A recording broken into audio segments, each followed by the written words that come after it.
Greetings, everyone. My name is Malou Fairley Collins, and I am the newly elected Vice President of the Alliance. I am an endorsed chaplain with the Alliance and an ACPE certified pastoral educator. And I have the role of being the MC or the presider over our gathering today, and it is a great honor. As you all know, we're all dealing with the COVID-19 pandemic, and some of us with more direct loss and trauma than others. Collectively, we are all doing our best to try to cope in the midst of such rapid changes to how we live our everyday lives, increases in anxiety, intense grief, labor, housing, and food insecurity, and glaringly obvious healthcare disparities. It's a lot to hold. So in this time of physical distancing, it is essential that we have strengthened social connections. And so on behalf of the Alliance staff and board, I welcome you to today's gathering. There are a few folks that I would like to take a moment to welcome. We have some people who this is their first time ever attending an Alliance gathering. So we are delighted that you guys are joining us today. We also have a few pastors who are new to the Alliance that have been called to serve churches within the last year, or their church has just joined the Alliance within the last year. So we are super excited that you all are here with us. We also have several chaplains that are newly endorsed by the Alliance of Baptists in attendance, so we welcome you. We have newly elected board members who are in attendance. And this is a global phenomenon. So we have people that are attending from Brazil, Cuba, Ghana, Mexico. We are super excited. And you are representing our Active Hope Ministry partners. And so we welcome you. Also in attendance today, we have Sandra Hassenhauer, Regional Minister for the Rochester, Genesee region of the American Baptist of Churches, and we're glad you're here. So welcome, welcome, welcome. As you can see, we have a lot of folks on this call today, which is exciting. So I want to offer us a few guidelines for how we are going to share this Zoom space. Some of us may be more familiar than others. So a couple of things for you to note. There is a chat feature available. And so we want to be respectful of the shared space. And so if you would like to, you can use chat to type in your question or offer some sort of feedback using the chat feature. We also suggest, because there's so many people on the call, to use the speaker view, which means that the person who's talking, their face will be highlighted and made more obvious for you. And so you can find the speaker view by clicking on the top right-hand corner of your ways to come together now, to share the light of love and be as one.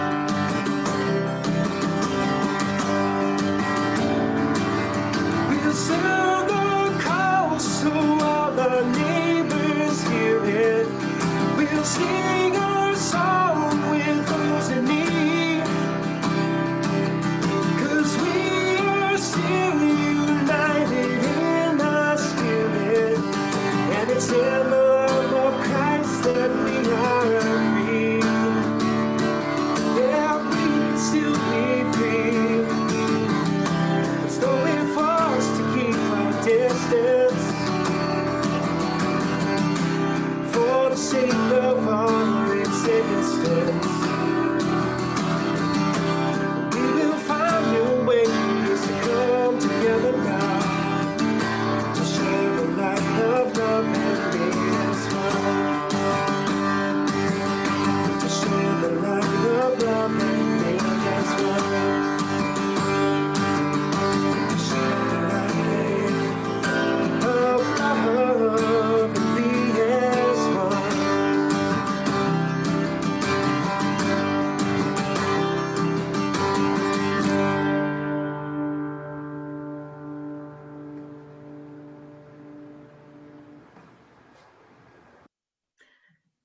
Amen. That is a beautiful song, to share the light of love and be as one.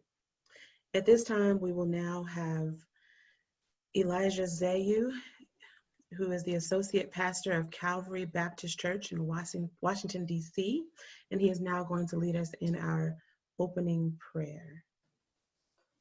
Thank you. Friends, join me for a word of prayer.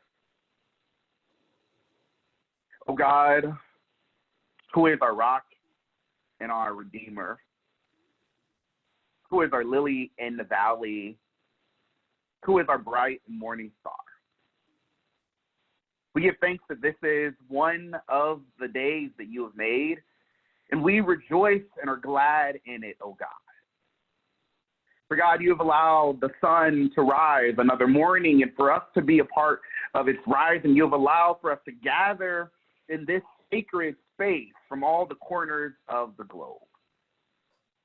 And as the song says, in the face of death, oh God, we will not be torn apart, but we will find new ways to gather and find new ways to connect. So God, as we open up this gathering, we offer this word of prayer that you might find new ways for the Alliance of Baptists to connect.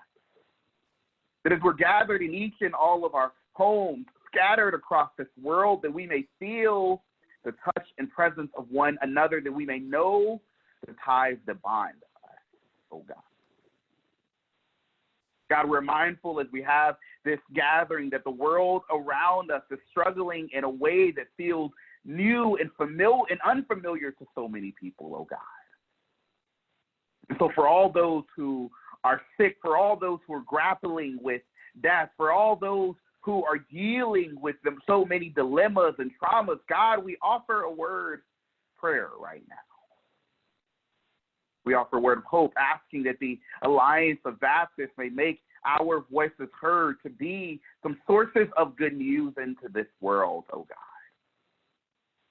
That our prophetic imagination, that our moral imagination, that our faith and trust in you, in solidarity and support of one another, especially beginning with the oppressed, might have a word for the world that we live in. God, we know that you have the meditations of each and every one of our hearts. You know the things that keep us up at night, the things that give us hope, and the things that cause us to have despair.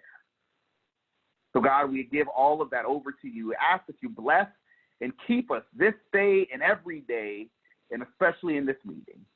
We say all of this in the precious name of Jesus. Amen.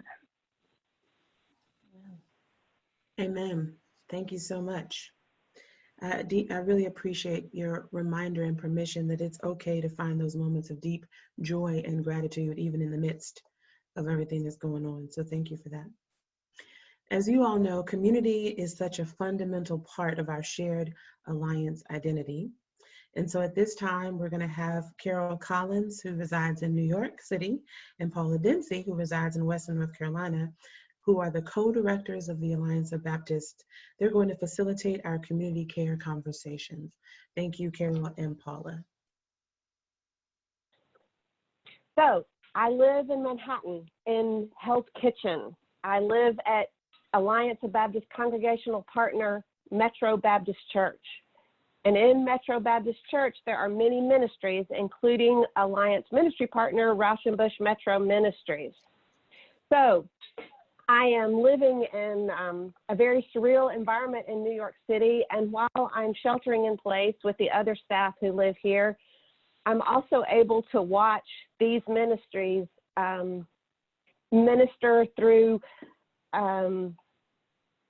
feet on the ground. We offer food every day, bagged food as well as cooked food to many people in New York. I don't know if you've seen on the news, but 30 to 40% of the food banks here are closed, and so we are serving more people than ever, and I'm grateful to be able to see God in this chaos.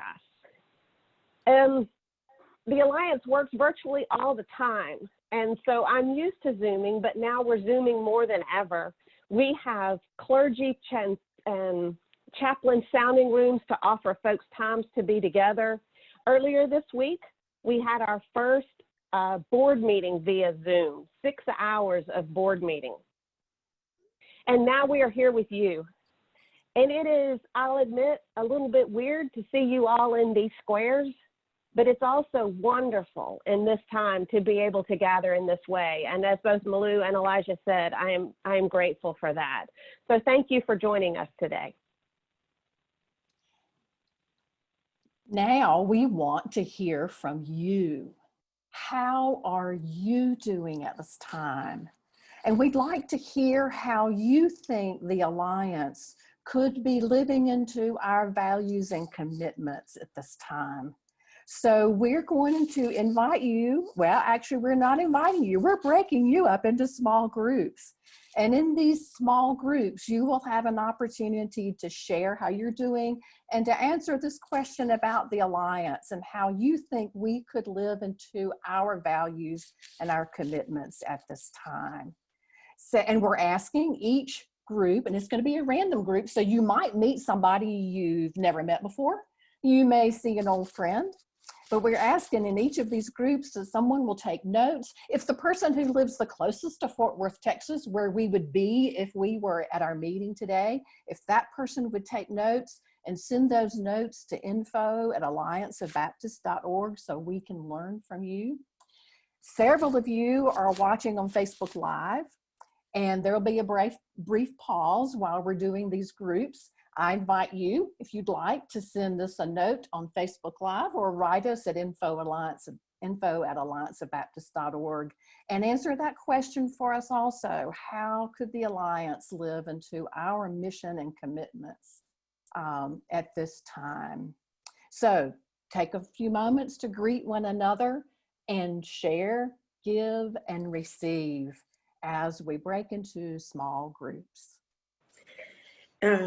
So thank you, Paula and Carol, and all of the small group folks for participating in this time of connection. I hope that each of you had a moment of meaningful conversation in your small groups. And please be reminded that whomever was the note taker to send an email of your notes to info@allianceofbaptist.org. So that's info@allianceofbaptist.org. All right. At this time, we're going to move to a time of testimony sharing. Testimony was a major part of my grandfather's old Southern, not Southern Baptist, but old Baptist church in the South. It was actually Missionary Baptist, but testimony was an important time in our worship experience and gathering. So we are going to have our first testimony this morning. Do we want to put the, there we go. Okay. We're going to have our first testimony this morning from Mitri Raheb with Bright Stars of Bethlehem. And then right after, we will have David Parahan with Amos Health and Hope in Nicaragua. Dear sisters and brothers, my name is Mitri Raheb. I'm pastor here in Bethlehem, Palestine. I'm the founder and president of the Al-Kalima University College of Arts and Culture. Hello everyone, my name is Dr. David Parajon, and my wife Dr. Laura Parajon and I have been serving in Nicaragua as medical missionaries. For the last 13 years we've been working with Amos Health and Hope, a Christian ministry that exists to improve the health of impoverished communities. The first corona infection in Palestine was discovered in Bethlehem on March 5th. And one of the first people to be infected by the virus was one of our graduates of the tour guiding program. In fact, he got the infection from a tour that he was guiding.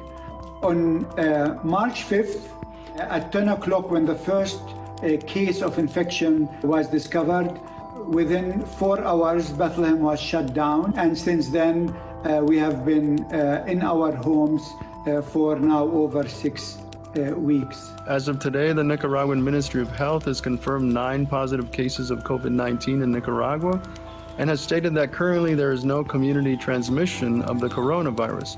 But in the face of the COVID-19 pandemic, things can change really quickly. The resources that Nicaragua and its health system have to face this pandemic are extremely limited, and we know that the pandemic is affecting the poorest people the most. As of now, there is no government-mandated quarantine or stay-at-home policy, but many businesses and organizations, including Amos, are proactively sharing information about and following recommendations for social distancing. We had to close also our university, and thanks God, within 1 week, and thanks to our IT people and our teachers, we were able to switch quickly to online teaching. So that today over 95% of our students are taking classes online. Some of our staff are working from home, but our urban clinics in Managua remain open to care for patients, and our supervision teams have been visiting our health promoters in 23 rural communities. Our rural promoters are a critical link to the national health system for rural families who live hours from the closest clinic or hospital. We also educated communities about the importance of frequent and correct hand washing and installed tippy taps. These are simple hand washing stations made with large recycled plastic bottles. These are hung on string to store water and soap for family use. These are especially useful in communities or homes that lack piping for water. This pandemic, for a city like Bethlehem that lives on tourism, is really catastrophic, because people here are worried that for the next 18 to 24 months there will be no tourists coming, and which means people will not have income. We are people of hope.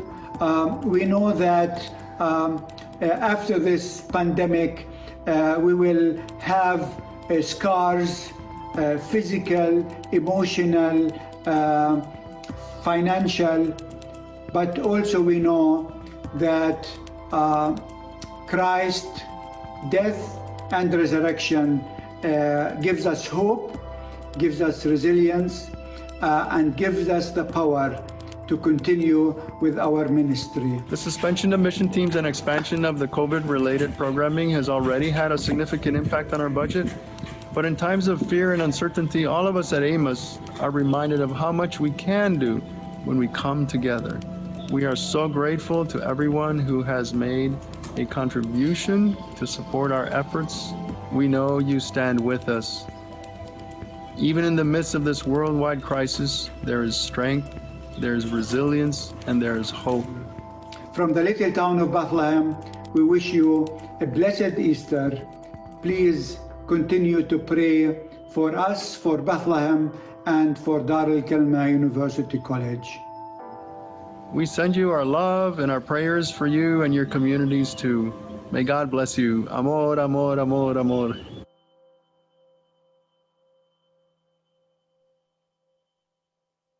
Indeed, and we pray that God will continue to bless them as well. Our next set of testimonies will come from Leah Lonsberry and Sisto Kalala with Just Bakery in Atlanta, Georgia.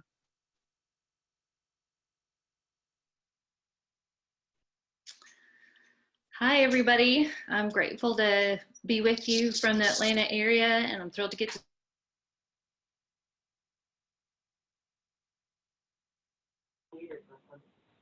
live so everybody can see you if you can. He is a gift to our staff, and I hope that you get a chance to meet and see him as well during this time. Just a quick update on our COVID-19 timeline. Our kids got out of school about March 12th, and it was about that time that we discontinued all of our in-person pop-up sales at farmers markets, at area businesses, and with faith communities. We don't have our own retail location, so we depend on the welcome of organizations and businesses and faith communities in our area. March was a crazy whirlwind, both blowing good ways and also hard ways and surprising ways.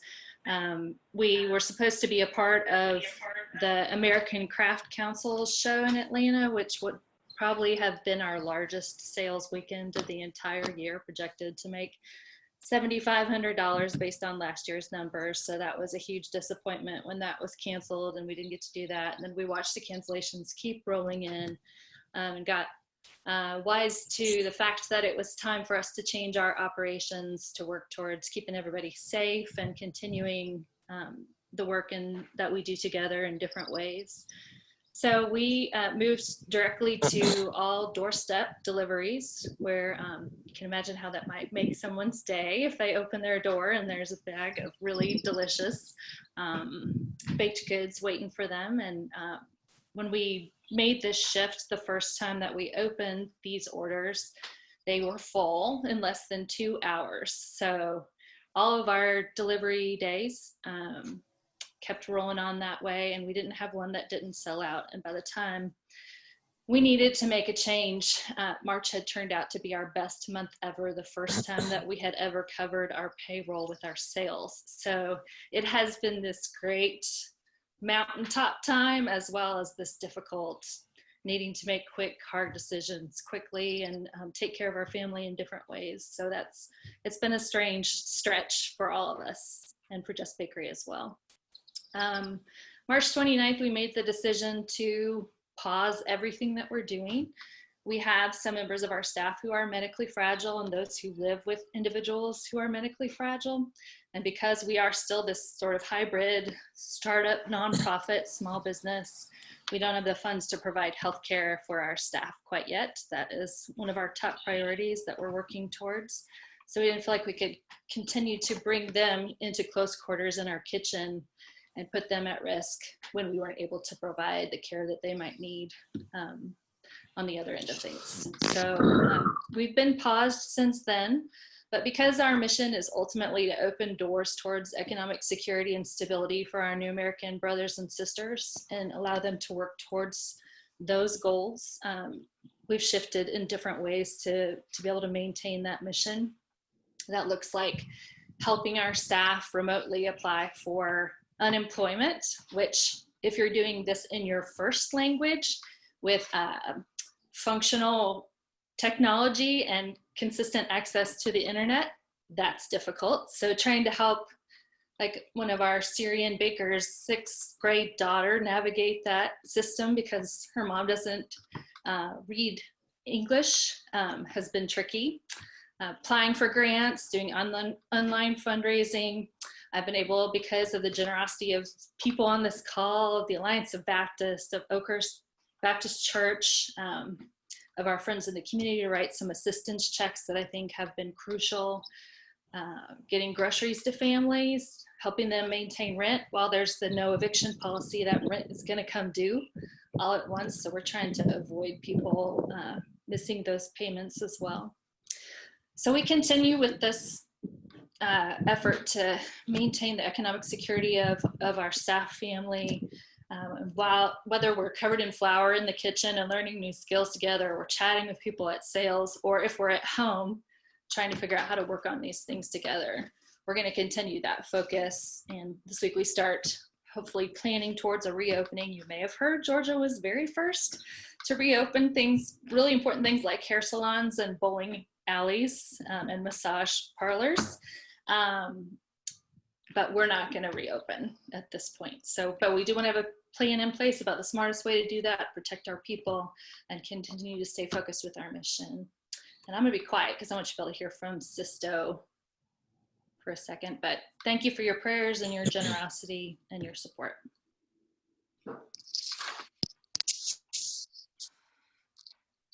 I guess it's my turn, right? It is. Sorry. Hey, everybody. For those who don't know me, my name is Sisto Kalala. And I've been working with Just Bakery for 3 years now. I would just want to take this opportunity to say thank you to Leah for all the hard working she's doing. I know right now she's supposed to be with her family enjoying, but she just chose to sit down and help us for those who need it. Just thank you. And for those who keep helping Just Bakery for all the small things you have, we really appreciate and we really miss you. Thank you. Just stay safe, stay at home, and keep clean. Thank you so much. And thank you for having me. Thank you. Thank you both. All right, we're going to continue with our testimonies, and our next testimony that we will hear from is from Malkaz Sangulas Valley with Peace Cathedral in the Republic of Georgia.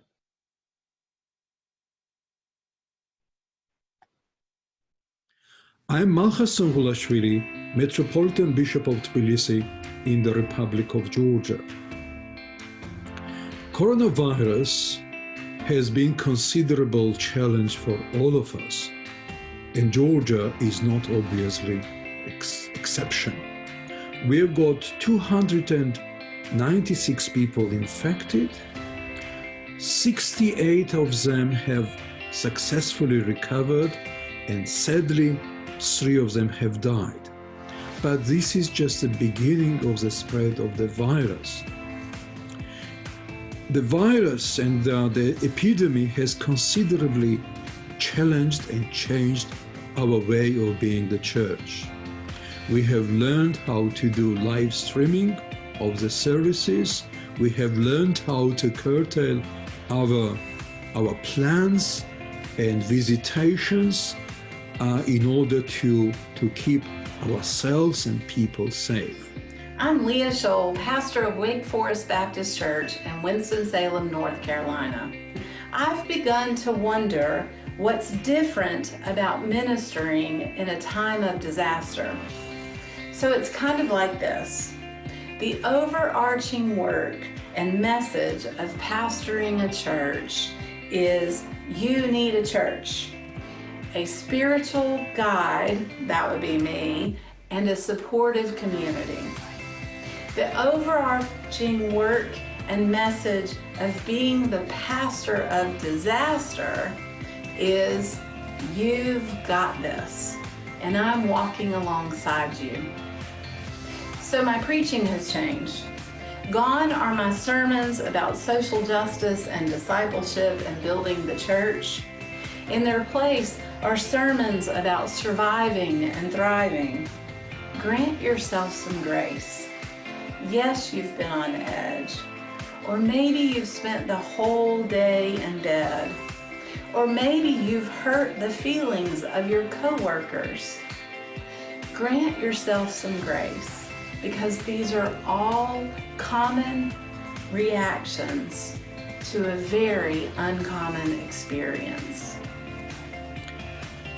The coronavirus will eventually end, but we will not be the same any longer. And we would better learn lessons from the crisis. In the post-coronavirus period, we will need to concentrate as churches and religious groups on 3 main topics: poverty, conflicts, care for the creation. May God bless all of us and help us to cope with all the demands and challenges of our time. And you know what? You're not alone. We're walking right beside you. You've got this.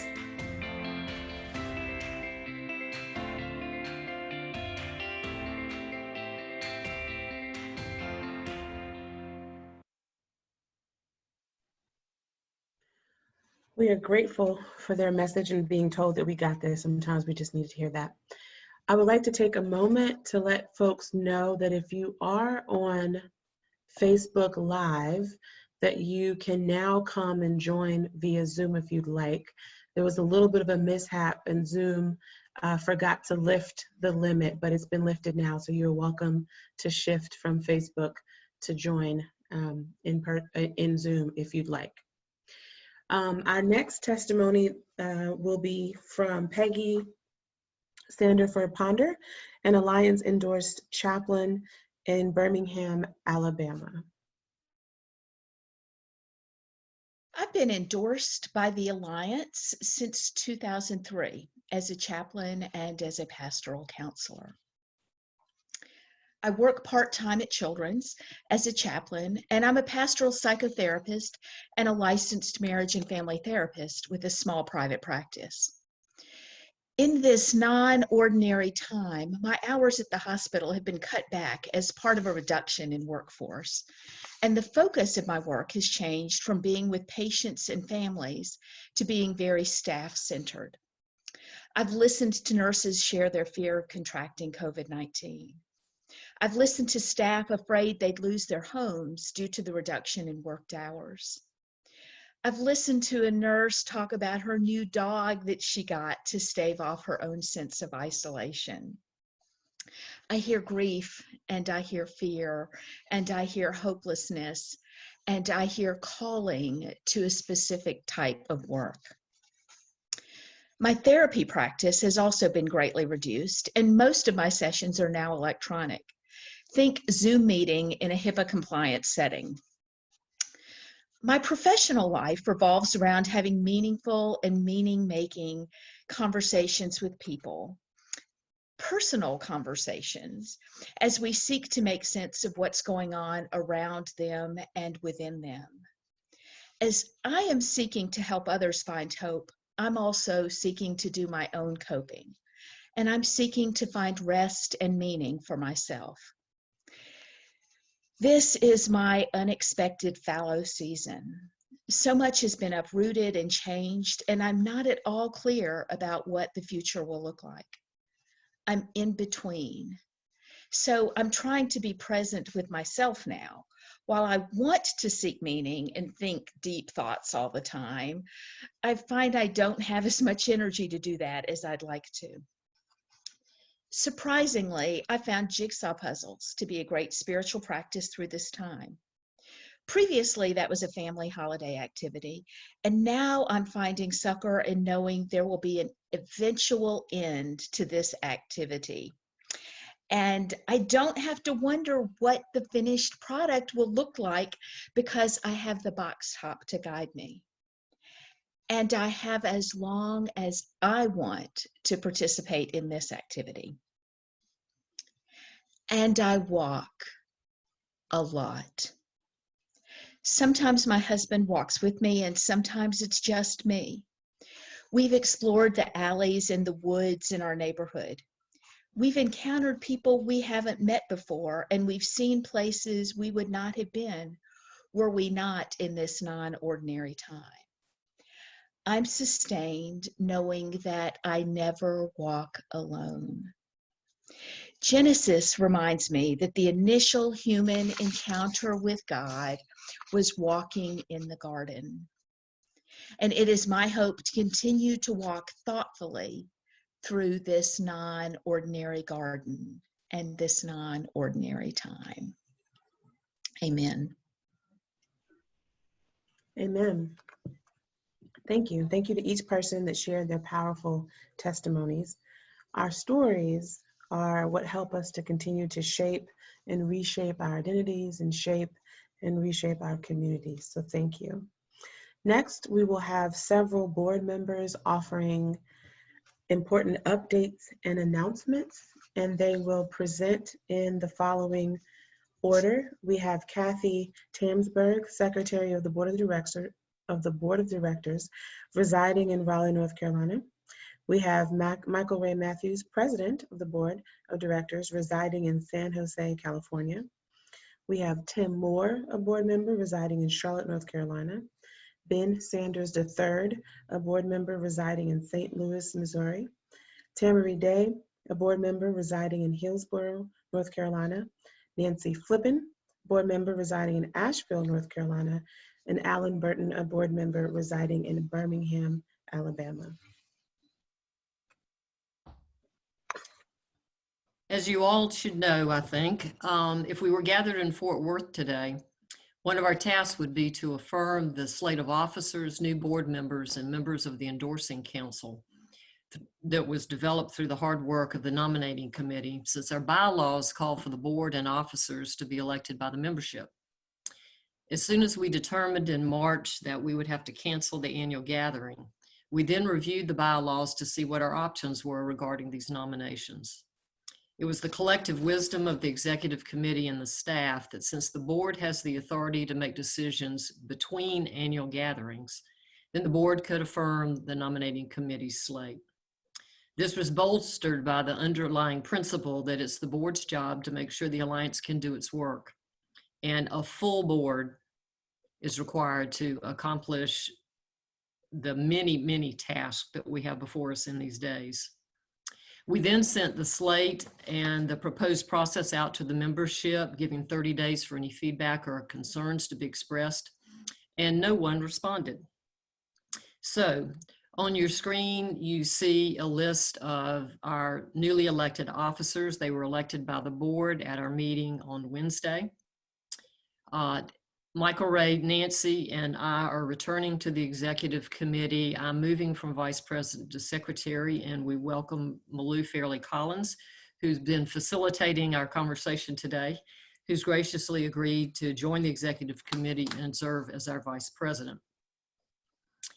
Next, you will see a list of new board members who have been elected to serve. And on the following screen, you'll all see members, some more board members and list of the endorsing council.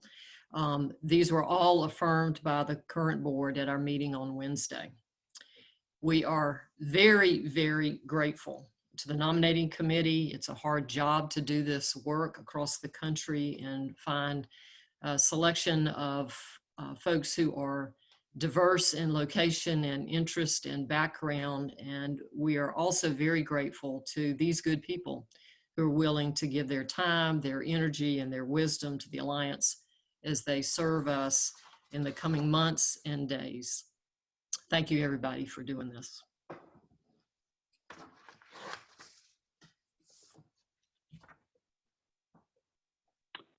Greetings, everybody. I'm asked to give a brief announcement about our plans for next year, and they are indeed our plans for next year. There's so much that we don't know about what the future holds, given the moment that we're in. But assuming we are able to meet in person next year, we will gather April 23rd through 25th, and we are graciously welcomed and hosted by the Broadway Baptist Church in Fort Worth, Texas, with plan to host us this year under the theme, How Then Shall We Live? I will speak more about this theme later on this call. This is really a nod to the reality that we will be shaping our annual gathering next year to really be responsive and relevant to the moment that we're in and the questions that it poses for us. We will likely approve and affirm our covenant, our commitments to racial justice together. And so we look forward to seeing you in Fort Worth, Texas next year. I believe now Tim Moore has a brief announcement about the 2022 annual gathering. So I don't know anybody was more disappointed that this year's gathering had to be canceled than the planning team, which has been working for 18 months towards this year's theme, taking on the cross, relearning the love of God.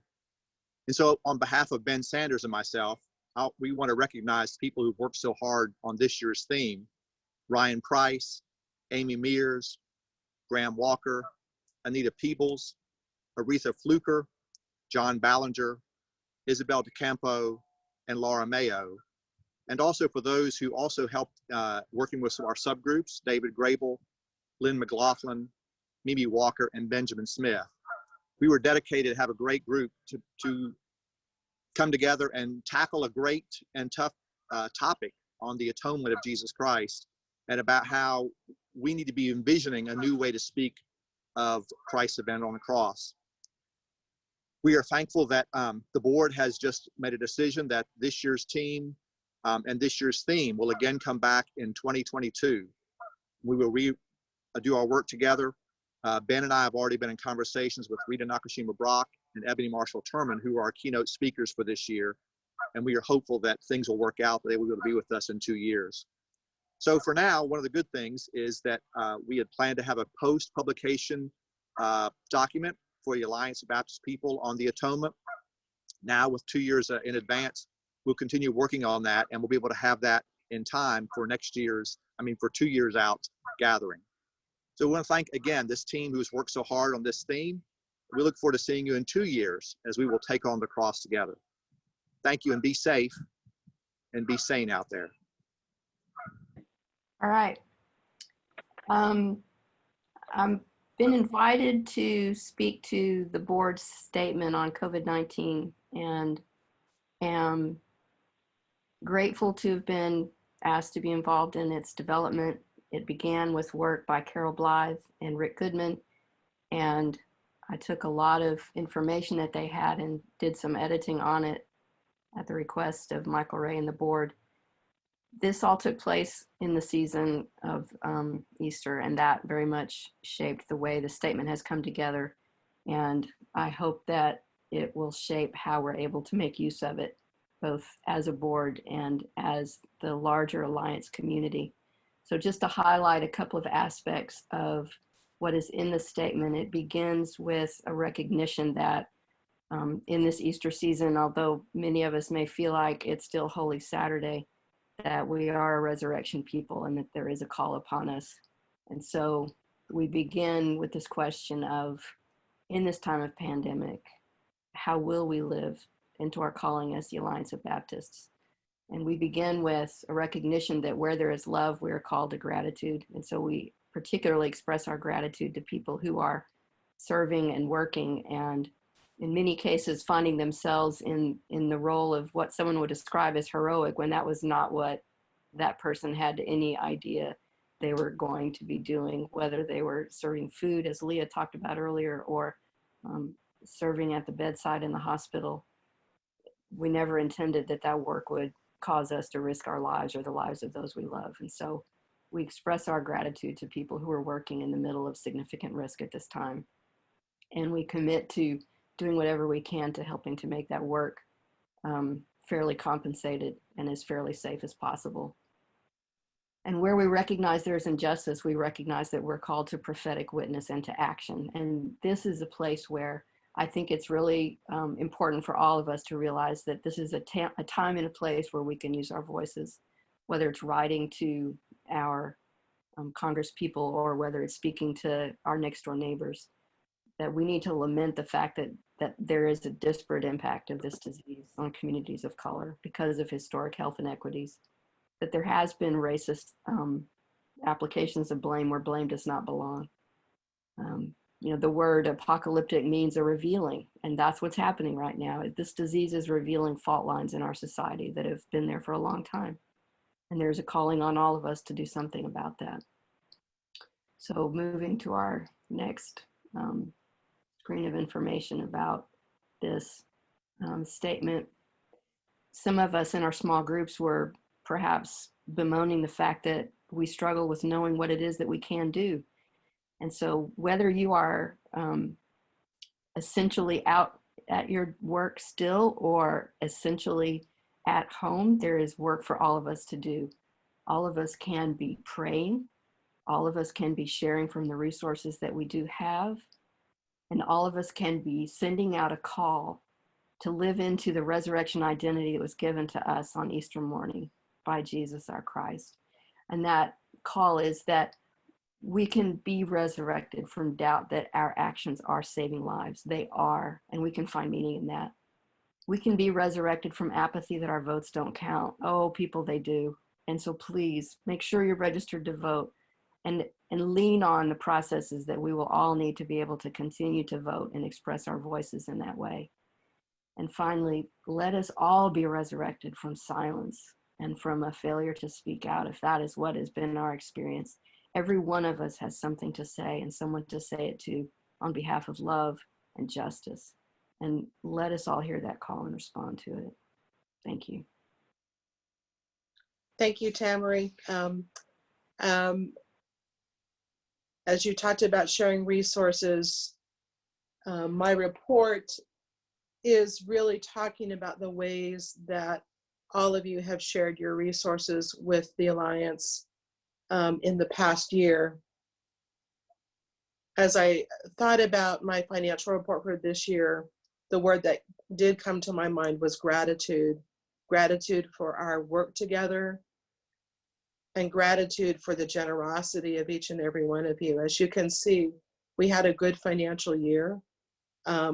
We had giving from many sources. This was a sort of a pivotal year for us, especially around giving from foundations and our work from our development folks to really go after new grants and foundations. And it's very affirming to know that there are places that really believe in what we are doing and want to support us. Our total receipts for the year put us in a place where we were able to end the year in a positive financial position. We've got grants from 2019 that we are rolling forward to 2020 in the amount of $75,000, which is great. Some of that money will be spent in 2020 and some of that will be for future years as well. But with all of that, we ended the year with a positive position of almost $7,000. That doesn't sound like a lot, but in these some of these financial times for nonprofits, that's a great place to be. On top of that, I would just say that our cash position, as we have finished out the first quarter of 2020, is in a place where we're able to continue to sustain ourselves in our work. We've been financially prudent over the years. We don't spend money that we don't have, and we've been able to build up a little bit of reserves that will keep us going during this time. So we're very grateful for that, and grateful that we can continue to support all of our ministry partners, all of the people, all of you who are out in the field doing the work that's so important to all of us. So thank you. It would be enough to challenge you to give to the Alliance of Baptists because of your past interaction. It'd be enough to challenge you to give because of this season of COVID has forced upon us a need like never before. It'd be enough to challenge you to give after the ministry partner and member testimonies. Peggy Sandifer Ponder reminded us a few minutes ago that we are experiencing a forced moment of lying fallow. However, the Alliance, its staff, its board, its ministry partners, as you have now seen, are not lying fallow. And now it is time for us to act as well. So to me, the best reason I can offer you this morning and early afternoon to support the Alliance of Baptists are the faces you see on this screen in front of you. Each person not only represents a like-minded person that we love and appreciate, but also 10 others who could not be on this Zoom call this morning, as well as a prophetic witness in communities all over our country and world. You are why we should give.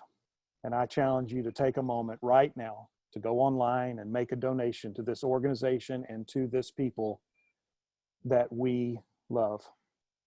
Thank you. Amen. Thank you for those updates. And as you guys can see there's all the information about the ways that you are able to give. So our next item we have is our time of proclamation. So I invite us to take a moment to prepare ourselves to receive our proclaimers. I invite you to take a deep breath, readjust your body to make sure that you're comfortable. Do what you have to do to make sure that you can truly open your heart and your mind and your spirit to be fed and inspired. So we have Michael Ray Matthews, who you all know is our president. And then we also have Nancy Hastings Hested. She is an Alliance founder and pastor at Circle of Mercy in Asheville, North Carolina. Thank you, Malou. Once again, greetings to everyone. I am so grateful to be on this call with you. I'm particularly grateful because in February and March, I was fighting and recovering from a very serious virus that we have not confirmed was the COVID-19 virus, but nevertheless was a pretty very strenuous virus that took a lot out of me. And that I'm able to be with you today is indeed a blessing. I want to give thanks to everybody on this call for your presence today and for your leadership across the year and for your support of our work. I want to also give thanks to our staff team, to Paula and to Carol, to Kathy, to Christy, to Jason, to Stephanie, and to Brooklyn, not only for your support facilitating this call that we're having now, but also for the leadership that you've provided, particularly in recent months, the ways in which you've created ways for us to be together as the Alliance of Baptists in this moment. All the sounding rooms and webinars that you've helped to facilitate, they're so appreciated in this moment. I want to give thanks to Tim Moore and to Ben Sanders III and to Ryan Price, the pastor at Broadway, for all the work you guys put into planning our gathering this year. To you and to your committees, thank you so much. And thank you so much for being willing to walk this journey another couple of years to bring the atonement theme to the Alliance conversation. Lastly, I'm grateful for the executive committee of this organization. I want to give thanks to Alan Burton, who's our outgoing secretary, to Nancy Flippin, our treasurer, to Kathy, who's now our secretary, was my vice president, and to Malou, who I'll get to partner with even today as the new vice president. Just give thanks to all of you. And I also want to issue a call to all of us to pay attention to the opportunities that we might create as the Alliance of Baptists over the next several months. More encounters like this. We're thinking of doing a fall gathering like this, but also communities and other small groups within the Alliance are encouraged to make use of this kind of technology and opportunity to bring people together so that we can remember who we are. So with all those presidential greetings behind me, I am pleased and deeply honored to share in this moment of proclamation with an Alliance co-founder and someone who I count as a dear and beloved sister, Reverend Nancy Hastings Sehested, my dear sister. Peace to you, my friends. Today, I am grateful all over again for our Alliance community, for our gifted staff and board and ministry partners. And today, hey, Michael Ray, I am glad to be your partner as we walk this moment together. I offer a part of the Emmaus Road story, which is, those of you who are preaching tomorrow know it's a lectionary. But here's a snippet from that story from Luke 24. As the two disciples came near the village to which they were going, the stranger walked ahead as he was going on. But they urged him strongly, saying, "Stay with us, because it's almost evening and the day is now nearly over." So he went in to stay with them. And when he was at the table with them, he took bread, blessed and broke it and gave it to them. Then their eyes were opened and they recognized him, and he vanished from their sight. They said to each other, "Were not our hearts burning within us while he was talking to us on the road and while he was opening the scriptures to us?" That same hour, they got up and returned to Jerusalem.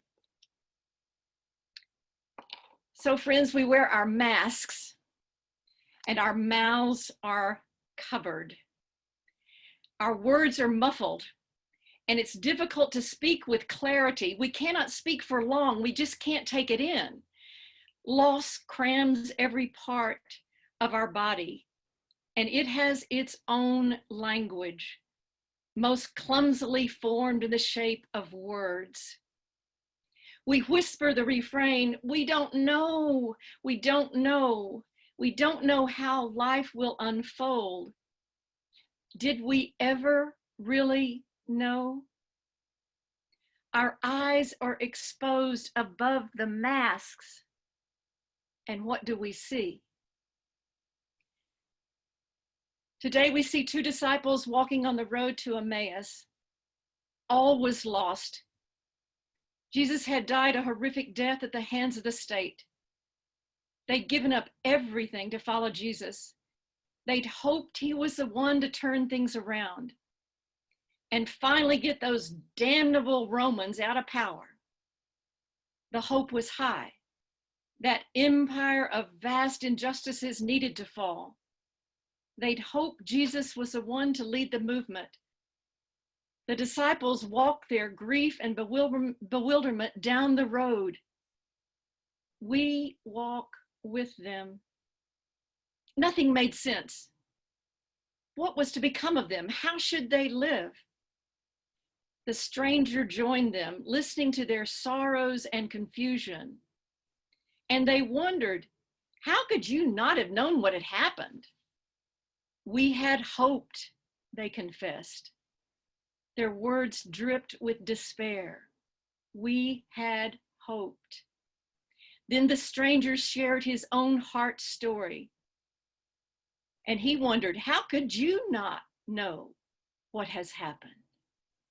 He spun the ancient story, a story of God's long road of engagement with suffering people.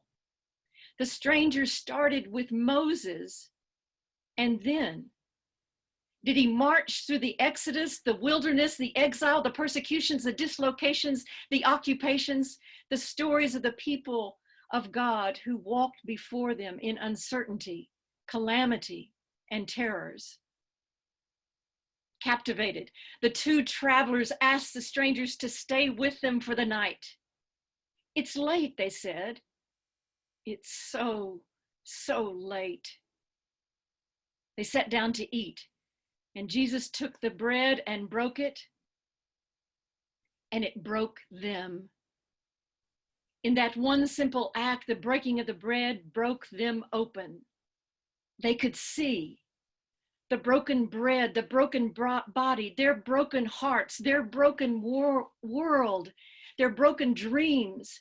The story broke over them and in them. Friends, the Alliance was born out of brokenness. We traveled the road to Emmaus carrying our sorrows. We wondered how to pick up the pieces of our lives after the devastation and destruction of our religious homeland. But did our hearts not burn within us when we recognized the stranger who walked beside us? And did not our hearts burn with amazement in the stories that tumbled out on the road? Hearts broken open, hopes raised. As soon as the bread was broken for the disciples, they knew there was Jesus again. In God's old story of liberation and deliverance, their eyes were opened and they could see Jesus and all the crucified and suffering peoples before him, step by step, chanting their song across the chasms of time and catastrophe. Walk together, children, and don't you get weary. It's a song we still sing with them in this strange land. The Alliance was birthed from death, death of the old order of unjust ways and abusive power. We've labored through the birth pangs and received the gift of new partners from near and far. So new purpose rises up within us. We've been an uprising of the spirit just when we were crushed in spirit by powerful forces beyond our control. In the upending of our lives, we've ended up finding pathways to transformation, and we found each other. We looked, and there was the stranger, the Christ beside us. We encountered our story in the grand story of God's returning to us again and again. We found others who know sorrow and shared their pain of isolation and injustice. Hope rises up within us again, and we walk on in love and courage. We have looked and seen together the one who accompanies us in our grief and breaks us open in gratitude. And those two disciples, with stories remembered and a small moment blessed, those two returned to Jerusalem, to the very center of the sorrows and the sufferings. They returned to bear witness to those still in isolation, proclaiming their surprise of the breakthrough of God. With them, we walk into the impossible possibility of resurrected life. Eyes on the lookout for the daily divine encounters in stories shared and bread broken.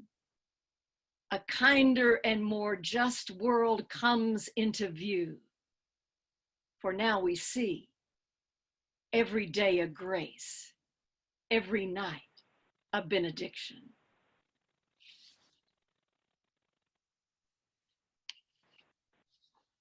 The ancient story and season of Easter are teaching us in this modern moment of pandemic. We are living in a time of apocalypse, an unveiling of the predictable patterns and perils of empire. Empires take and possess, co-opt and kill. Religion, as Jesus learned, does not protect us from the predations of empire or plagues that come among us. Only love, lived out as resistance to empire and solidarity with our siblings, can save us from the meaninglessness in life or death. The question is, as always, how then shall we live? This is the preamble to the board's recently affirmed statement on COVID-19. A beautiful statement with a beautiful question, and a question that is a turning point question. How then shall we live? We are indeed at a turning point in the world, a turning point in the United States, a turning point in our communities, our congregations, and in the Alliance. How long will this pandemic and community crisis last? 6 months, 12 months, 18 months? And what will life look like on the other side? How many lives will we have lost? How many families and communities will be devastated? How many churches and community organizations and small businesses will be decimated? How will it reshape the social fabric of our communities and our nation? How will it reset the geopolitical dynamics that shape our very lives? And then what of the interior trauma of this pandemic? How does one find the wherewithal to take another step, to trust, to imagine a future? These are huge questions, intrapersonal and communal, political and theological, cultural and relational. These are turning point questions. And here I thought that without the pandemic, the Alliance was already at its own turning point moment. This weekend, we were to gather in Fort Worth, Texas, with our hearts and our minds warmed by an exploration into the ancient theory of atonement, wondering if there are new ways, new liberatory ways to understand the cross. This weekend, we were to engage and adopt a new covenant together, rooted in our Baptist history and polity and shaped by newer commitments to a vision of intersectional racial justice. This weekend, we were to begin to unpack the recommendations from the board's Racial Justice Task Group in how we integrate anti-racist commitments in the life of the Alliance, our board and our staff, our annual gatherings and our events, how we share power, how we make decisions, and how we spend our budget. These are turning point conversations. These are controversial conversations. And they too beg the question, how then shall we live? But this is our communal heritage, as my sister Nancy has already said. The Alliance story is a turning point story. We were born in turmoil and chaos, in crisis and uncertainty, in fear and upheaval. The Alliance story is about a people walking together with their hopes and their fears in tow, a people trying to discern the political and cultural moment, a people trying to follow Jesus, studying the text together, singing and praying together, standing and protesting together, creating a theological home together, and finding new life and new forms of ministry and mission together. At least that's the story I was told when I encountered the Alliance 18 years ago. This first encounter was delayed by 4 months.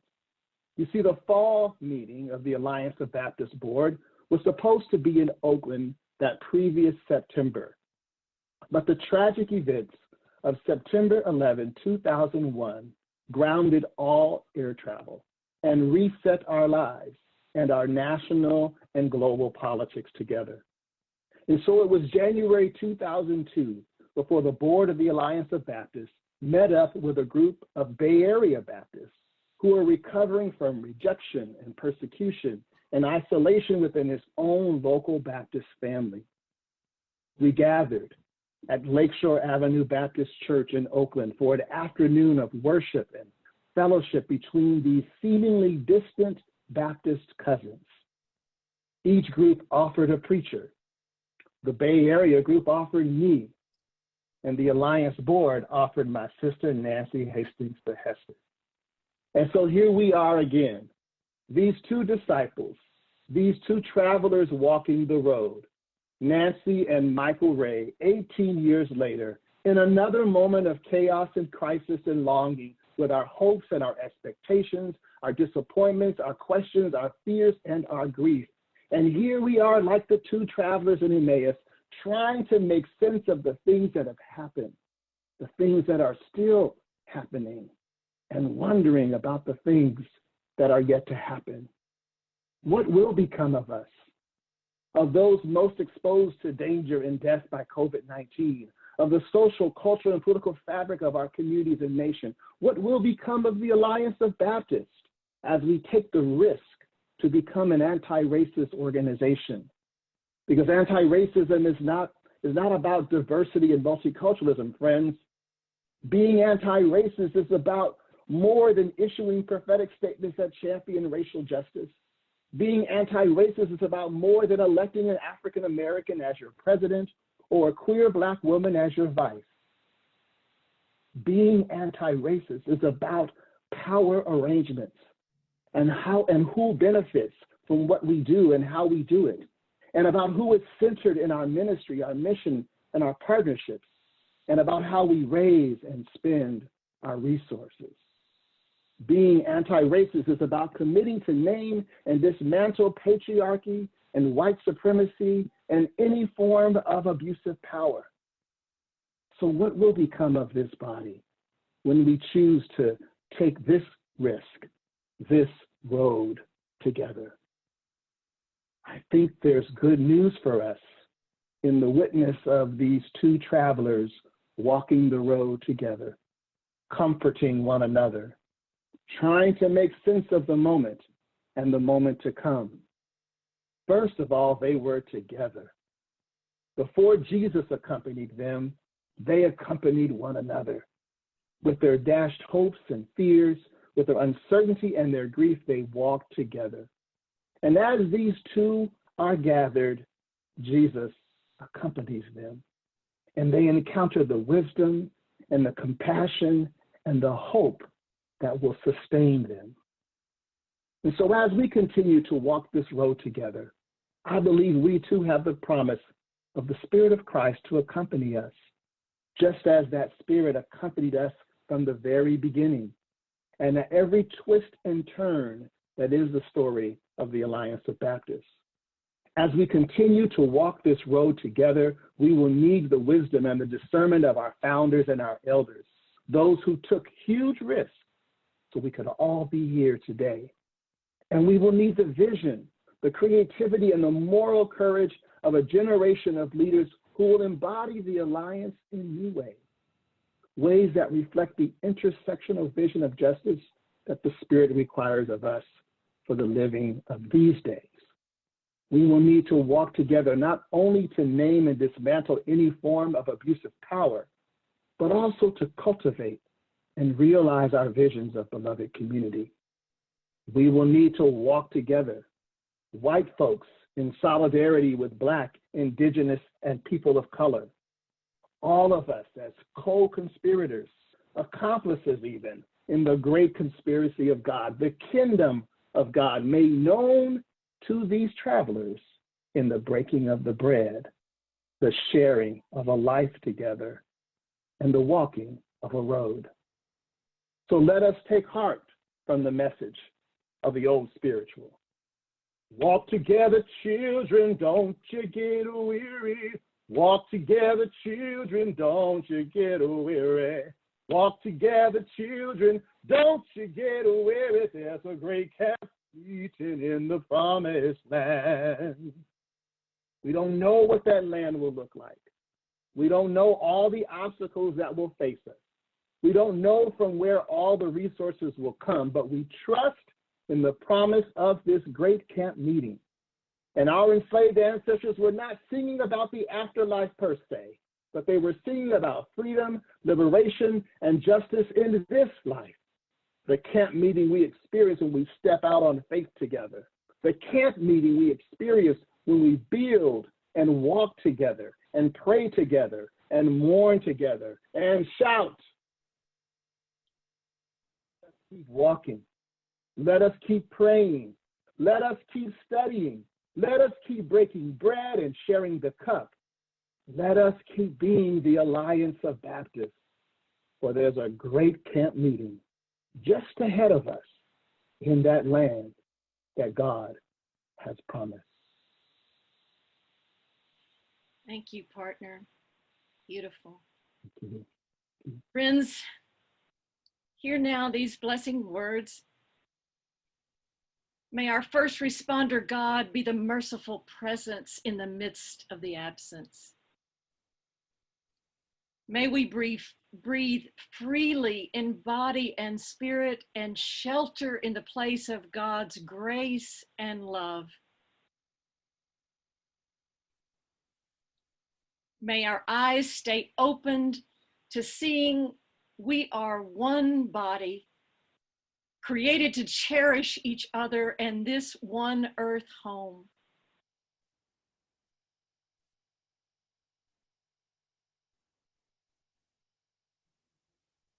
May we walk on in courage, following the risen Christ, leaning into the wild wonder that something holy and extraordinary can still happen in us, between us, and all around us in this hurting and hoping world. May it be so. May it be so. Ashe and amen.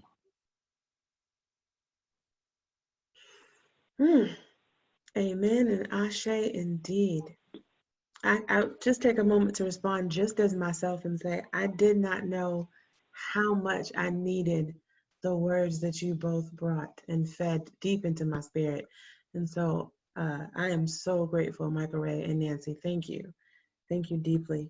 Two things that came up for me, I'll say, is thinking about the fact that, you know, it feels very much like an apocalyptic moment, but we have lived through many of these before, and so we can, in fact, live through this one. And the second thought was about Sankofa, right? The idea to go back and fetch it. And so part of what I have heard from you all is to remember that we have come through apocalyptic moments before, and we can't control the apocalypse, but we have some say-so. And in fact, we have a deep responsibility in our say-so about how we move forward through the apocalypse and how we live. So thank you. Thank you for that word. As we prepare to close our time together, a few quick announcements. There will be an evaluation survey that's sent out, so be looking out for it. And please do complete it. We very much want to hear from you. Also be on the lookout for additional opportunities to gather. And then lastly, once the meeting formally ends, there'll still be a few minutes after in which if you remain on the call, then you can go to the chat box and record any needed information that you need there. And you can also type in any questions that you have for the staff. They will be answered at a later date, but you can go ahead and type those in now. So, on behalf of the Alliance staff and board, I just offer my sincere gratitude and appreciation for all of you that have participated in today's gathering. And it is my hope that your time with us has offered you some renewal and some empowerment and some clarity about what this time calls us to. The idea, for me, my clarity is to have the courage to allow this time to break me open, but knowing that in that being broken open, I'm broken open not just in grief, but also in gratitude. Speaks to my soul. So anyway, I hope today has been powerful for you as well, and I offer you my peace and blessings.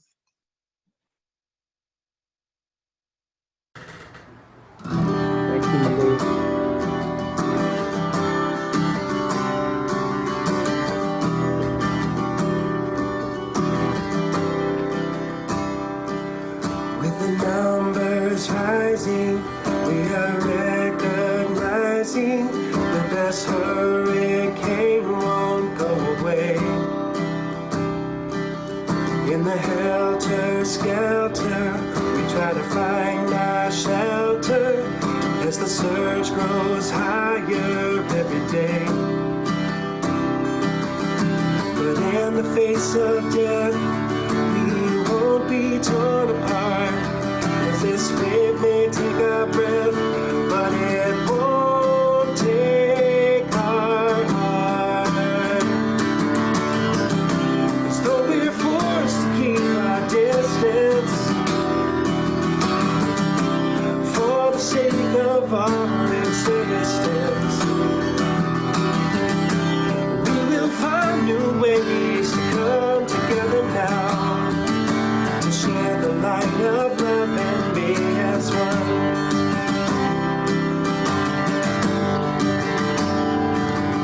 As we search for reasons for this toxic season, we're just left alone and feeling lost. We've become a nation stuck in isolation, as our humble heroes bear the cost. But in the face of death, we won't be torn apart, 'cause this wave may take our breath,